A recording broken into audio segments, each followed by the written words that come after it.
Hello guys and welcome to the official AFC Portchester podcast. My name is James McIntosh and joining me on today's episode is Portchester's new star, James Cowan. In the episode we will speak about his career, from playing with clubs such as Oxford and Dundee to joining Portchester. Before we get into the episode, we would like to say a massive thank you to Finley Finish Floors Ltd for sponsoring the player, and also please make sure you like and subscribe to the channel so you don't miss any more episodes like this one today. And now we hope you enjoyed today's episode. Hello and welcome to the second episode of the AFC Portchester podcast. Today I'm joined with new signing James Cowan. James, how are you doing today, mate? Yeah, I'm very well, thank you.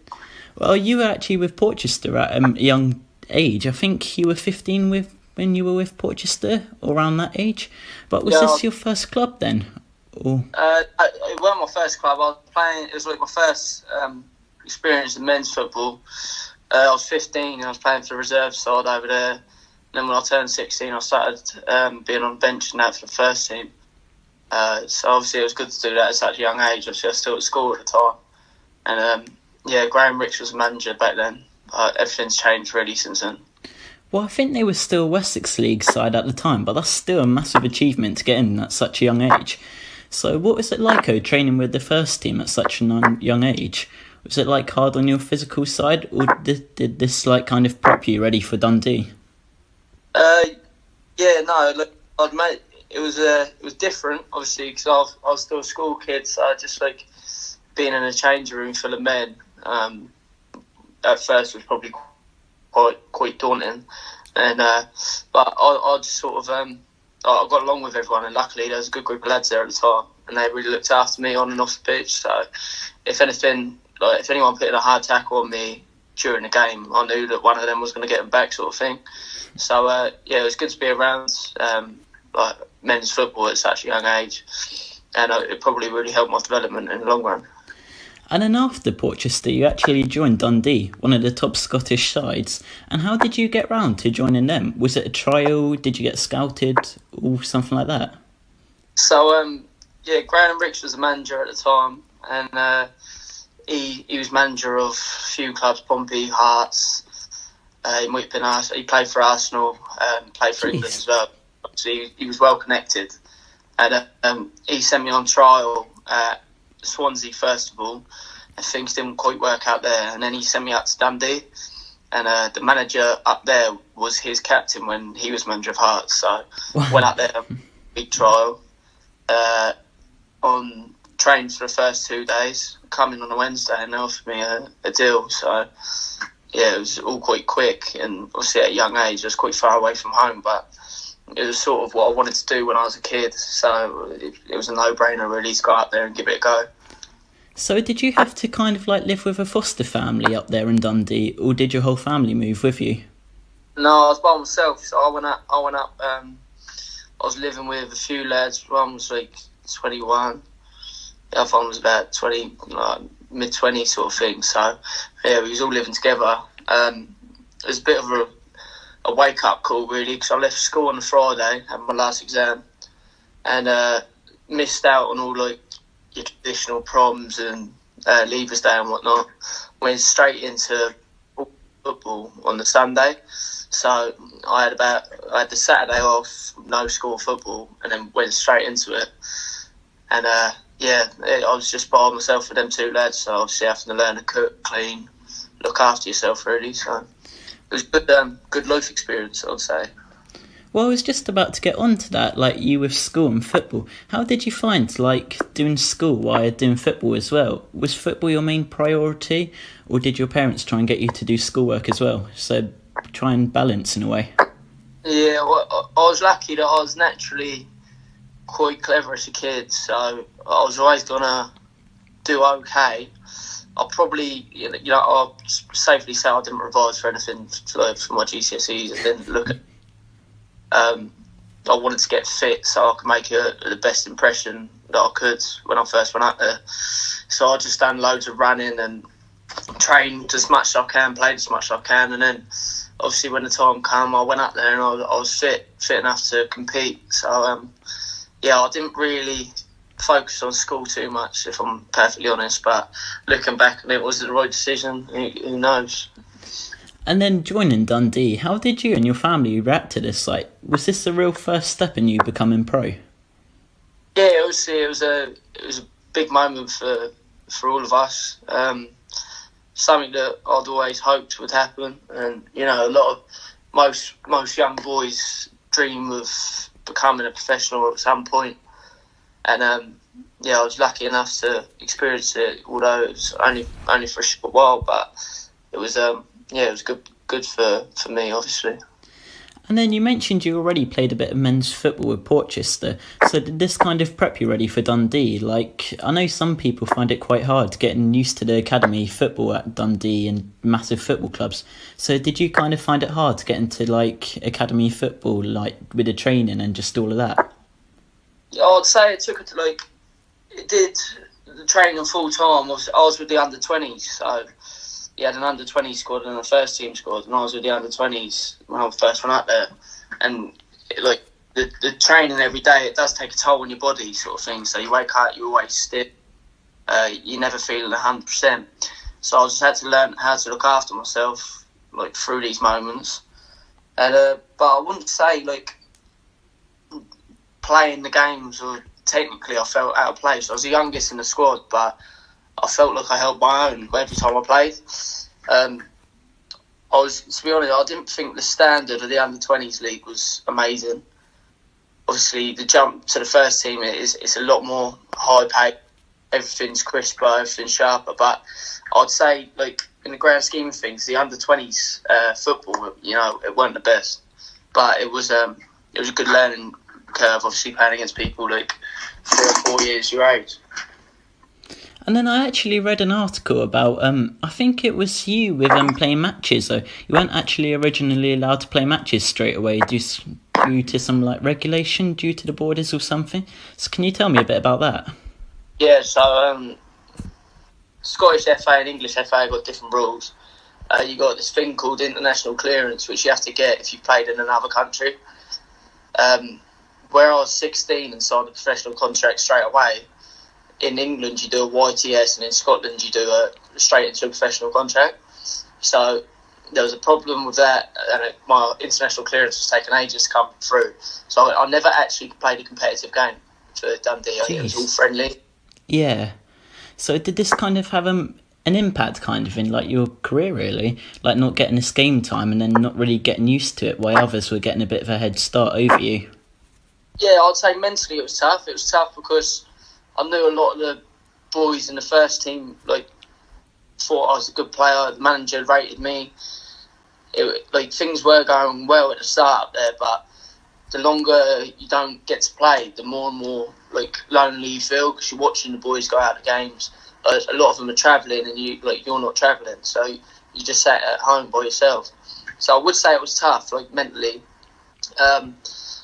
But again, like, it's part and parcel of football, so you can't really complain. And at a young age, I was in no position to turn around and start throwing my hands in the air and complaining about things happening. So is this what pushed you to leave Dundee and actually join Oxford? Yeah, so I come home around about November time from Dundee, come back to visit my family. He said I could have a week off.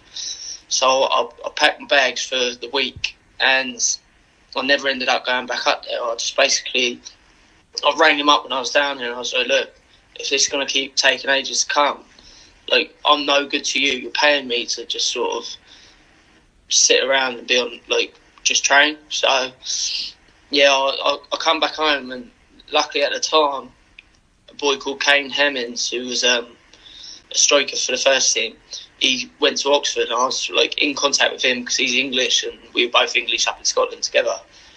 And he was saying, "Oh, when you back and all that?" I was like, "No, I'm not coming back. Like, that's me done," sort of thing. Jeez. Oh yeah, he said, "Well, I want to come down to Oxford for a trial and, like, see how you like it," sort of thing. So I went in there, and again, I trained 2 days. Trained on the Thursday and the Friday. Played a game on the Saturday, and signed straight away. Well, I'm not sure if you've heard about it, but actually I was reading a couple of reports from, like, around the time you were leaving, and you were linked with massive clubs such as West Ham, Derby, and a couple other to mention. But were these rumours true? But there's no smoke without fire. So I was like lined up to go in training with a few clubs. But when I went to Oxford, I liked it straight away. I liked the coaches and I liked the lads all there. Obviously, having Kane there was a familiar face sort of thing. So I decided to just basically take the first offer that was available. But there was a lot of talk sort of thing around like where I was going to end up. But I think in hindsight, it was probably the best decision for me to go there because it was good grounding, it was closer to home, and as I say, the coaches were great, and the lads were good as well. And in Oxford, they're actually one of the biggest academies in England, I would say. They've produced quite a few decent players over the years. So how was it joining one of these academies? And also, what was it like getting this game time back again, even if it was in the youth league?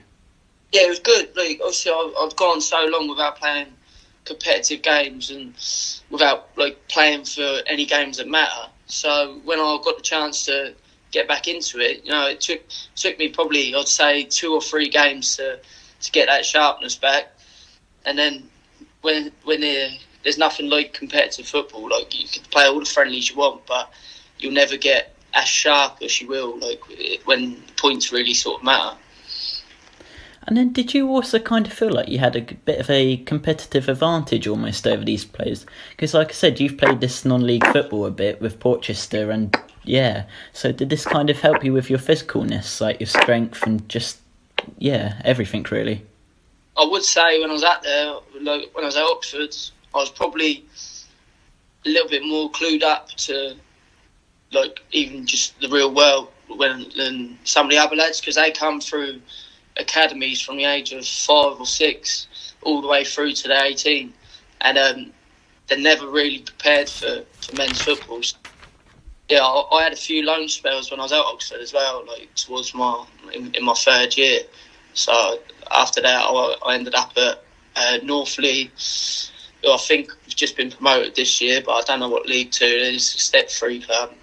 Bracknell Town. I had a loan spell at them. I really enjoyed my time there. But I was more physically ready for men's football than a lot of the other lads, I'd say. And then I think one of the other teams you were on loan with was Gosport. And what is it like getting this move to Gosport and returning to the South Coast a bit? Well, I come back, basically. I come back with a view to signing there for the year after. Because I'd sort of, at that point, when I found out I weren't going to get a new contract with Oxford, I sort of give up on full-time football. Just wanted to come home. It's been a long time since I'd seen my mates regularly, and I just wanted to live a normal life sort of thing. I come back with a view to sign. I played twice, but I knew that I weren't ever going to play for the remaining games because at the time they was in a relegation battle. The manager explained it all to me. He said, "Look, we want to take you on loan for the next season, and we'll sign you in the summer." But it so happened to be that I ended up back in Scotland after that summer. And then looking back at your time at Oxford, would you say it's a good time? Because you got to play against some massive teams. I think you played against Chelsea one time, but you got to play, I think you played a couple games in front of fans, and you got to play a couple at pro stadiums. So looking back, would you say it was a good time? Yeah, definitely. I mean, you see some people on the telly now. We had a friendly against Vancouver Whitecaps, and Alphonso Davies was playing left back. Oh wow! Jeez. So obviously he's a Champions League winner now. So to say you played against some of these lads is always nice. We had a tournament at Man United at the Old Cliff training ground where obviously all the class of '92 come through. You had Chelsea. You played against a lot of the top academies, and it's obviously always nice to say that you've played against these teams. So yeah, it was definitely an amazing experience. If I'm perfectly honest, was I ready to go into League One? No, I wasn't. They 100% made the right call on me. Maybe within a year, if I developed playing full-time football, who knows? But it weren't to be, and I look back on my time with fond memories of playing with them. And then also, what did you learn from Oxford? Did you learn how to kind of establish into the midfielder you are today? I learned that I needed to be more selfish, because I think a lot of the time when I was there, I was a bit apprehensive in training. So you'd be playing against, your first choice centre midfielders, and I probably gave them too much respect, if I'm honest. Whereas when you're a kid, really, what they're looking for is you got to put yourself about and make them pick you, sort of thing. But I didn't really have that mentality when it came to playing against the first team players. I just wanted, I'll go up thinking, just don't make a mistake, like in training. And do everything basic when I probably had a little bit more to give in training sessions. But it is what it is, and it was like a fantastic experience. And as I say, it was like sort of every young lad's dream to play full-time football, and I was fortunate enough to do it for a few years. And then after this move, you actually went to, I'm not sure if I'm going to pronounce this right, Aldrians? Airdrieonians, yeah. That's it, yeah. Went out to Airdrie. As I say, I sort of given up on full-time football. I had a phone call out of the blue saying, look, I've got a few clubs that are up here asking what you think about coming out. And I just thought, you know what, if you got that opportunity, you might as well just give it a go, and if nothing comes of it, nothing comes of it. So I went up there, had a week training with a few different clubs, and Airdrie were the first club that I went to, and they were the first club to put in a decent offer. And I just thought, you know what, give it a go, one more go, it can't hurt, sort of thing. So did you think joining Airdrie and it might kind of re-spark your fire of becoming pro again and starting to get more back into the football habit almost? Not sure. I think I've probably done it because I didn't know nothing else. Ever since I left school, it was the only thing I knew. I didn't have a job, didn't have qualifications really, and I just think it was probably a safe option. Looking back on it, yeah, it was great. Played against Falkirk, and there's 10,000 fans there. Do you know what I mean? So it's like things like that. It's nice memories to hold on to. Played a few professional games, which was obviously always great. Played against some big Scottish teams, Partick Thistle, and it was good. I've got family up there as well, so I've become closer with them, which was nice as well. And but was it probably the right move, or was it me sort of delaying becoming just going part time? Who knows? But yeah, it was a great experience, and I probably wouldn't change it. And then you mentioned you played a much bigger fan, in front of fans, and I think some of those games would have surely been on the telly and been televised with media and all of that stuff. But how do you actually prepare yourself for playing in a large group in front of massive fans? To be honest, playing in front of people don't really bother me. Obviously, if you'd put me in front of 60,000, it'd be different. But I've never played in front of an amount where I'll get phased. So I prefer playing in front of larger crowds. I think it's harder to get yourself up for a game when there's only two blokes and a dog watching you. So it's not something that you can prepare for. I think you've either sort of got it or you don't, really. Yeah. And then also, what's it kind of like with the fans? Is it true what they say? The fans do massively help you. They boost your confidence and everything, really. But when they turn on you, it's just hell, kind of. Yeah, I reckon it can help or hinder you. I've seen games where there's been the fans getting behind you and it gives you that extra yard. But I've also seen games where they're getting on your back and you can't string 5 passes together because you're worried about the reaction. And so, yeah, it can help you, but at the same time, I think fans are there to support. Obviously, they've got the right to say what they want on your performance and that, but they are supporters at the end of the day, and you should be supporting as you go along.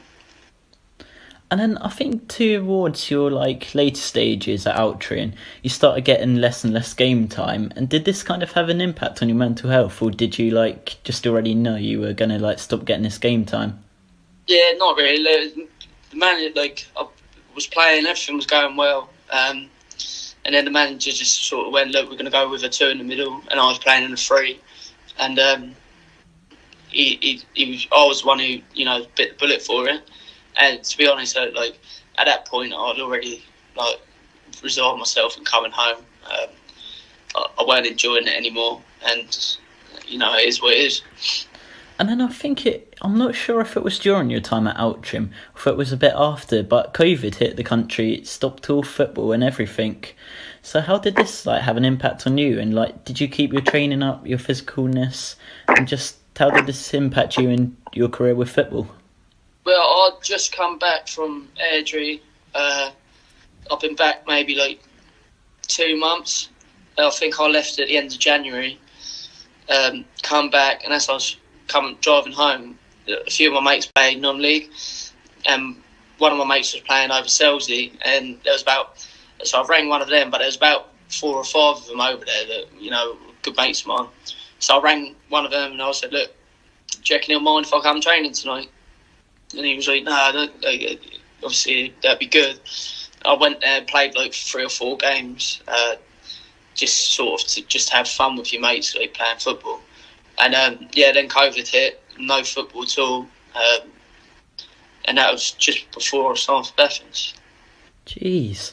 So during your time in COVID, did you decide to kind of keep your physical health up, go to the gym? Well, you couldn't go to the gym, but maybe do a bit of Joe Wicks or something. Yeah, no, I was running quite a bit, but I was also the weather was amazing at the time. Yeah, it's lovely. And have a barbecue every day, and you know what I mean. Yeah. But I do regimented fitness, so I just sort of as I say, just sort of had a barbecue every day, and you know, took the time to enjoy myself before getting back into it. So did you kind of feel in a maybe weird way, COVID kind of helped you, kind of just gave you this much needed break, and then just kind of chillax time, without football? Massively, yeah. Obviously, you wake up, go to training, go to sleep, wake up, go to training, go to sleep, and it's an endless cycle. And to have all that time off massively helps. It made me realise that actually I do want to carry on playing football, and I am missing it, and I want to enjoy playing football from now on. And then actually after COVID hit, you actually started getting more back into the football and you joined Bethans. You'd go on to be a real hero at Bethans, starting pretty much regularly and even getting a captain in your second season. So what was that like, returning to football and getting this game time back again? Yeah, it was good. So one of my mates again was signing over there, and I spoke to Wilco in the summer. I could get a couple of lads over here with if we can all play together, sort of thing. It was Bethans is a really well run club. It's a good club. There's loads of good people there, and I really love my time there. There's a lot of made some good friends from playing there, and it is a great club. But obviously everything sort of comes to an end, and I just felt the time was right to move on from there. Well, I think it was in your second season, like I said, you got captain, but you actually were captain for Oxford for a bit, and you've been a captain for the couple of other sides. But what is it like being captain? How do you become captain? Leadership skills? How do you get appointed captain from the manager? I'm not 100% sure, to be honest. I just think I've just been handed it by different coaches and managers that I played for. Wilco, I think Zach Sharp was our captain in our first year. He'd signed before me, and he'd been made captain. And in the summer, he just sort of when he found out that Sharpie was leaving, he just sort of said, "Look, how do you fancy being captain?" I said, "Yeah, look, it don't really bother me, but I don't really think being a captain is the be all and end all. You need 11 leaders out there, so just because you're wearing an armband don't really make too much difference, I don't think." And then also, during your time at Bethans, I think you played at Fratton Park in your second season, but you got to the final against Moneyfields. And what was that like, playing at Fratton Park in a final? Yeah, good. Obviously, growing up in this area, you play a lot of finals for schools or Hampshire Cups or whatever at Fratton Park. So it weren't a new experience, but it's always nice to play at stadiums. I mean, when the pitch is crisp, a lot better than going to places like Amesbury when you can't even kick the ball because it's so boggy. But yeah, it was good to have the final at Fratton Park. I think it's something that should happen more often. I don't think they do it enough, to be perfectly honest. Well, hopefully you can get to the final this year with Portchester. That'd be lovely, and get a bit of silverware.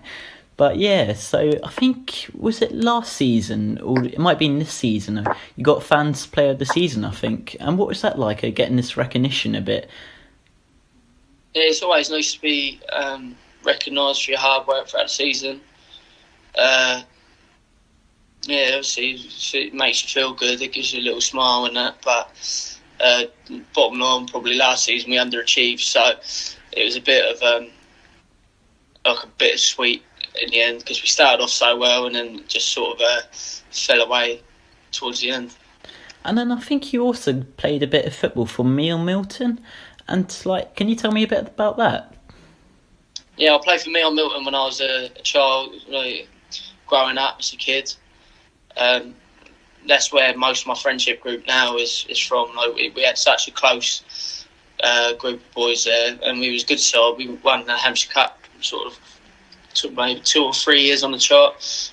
Pompey Cup was the same in the league, so we was sort of the side to beat around this area when we were growing up.